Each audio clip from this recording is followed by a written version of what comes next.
Parlons religion dans ce journal. Succession dans l'église de nos jours. Le pasteur ou visionnaire lègue l'église à leur fils biologique. Est-ce un péché ou il y a un verset qui appuie cela? Notre invité du journal, le pasteur Jean-René Ntseke de l'église vers Pâturage, va nous donner l'éclaircissement. Bienvenue, pasteur. Vous allez bien? Oui, ça va par la grâce de Dieu. Ok, qu'avez-vous à dire par rapport à ces sujets?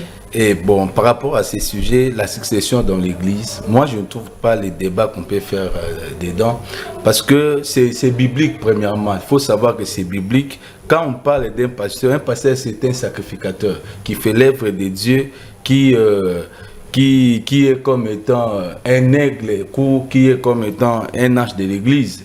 Quand Dieu place un pasteur dans une église, il fait l'œuvre apostolique ou prophétique ou comment.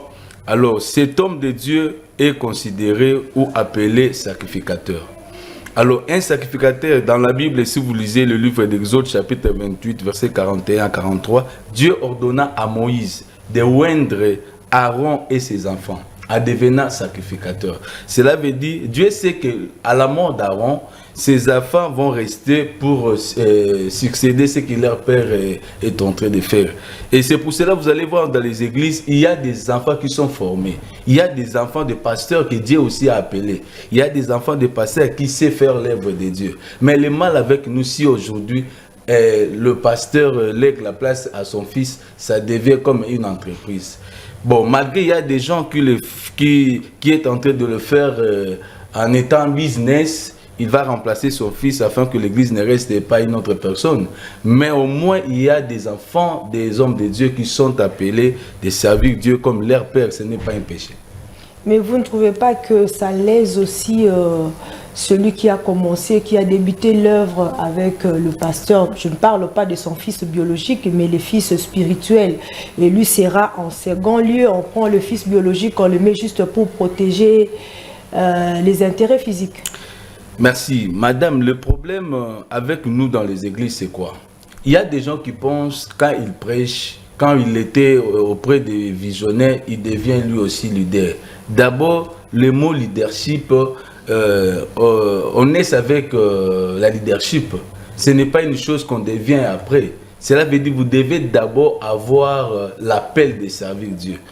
Et oui, ça peut arriver, vous étiez collaborateur d'un pasteur depuis le début de son ministère. Vous étiez là avec lui, vous aviez soutenu l'œuvre de Dieu. Mais cela ne peut pas vous faire un ministre ou un leader. Être un leader, c'est une vocation.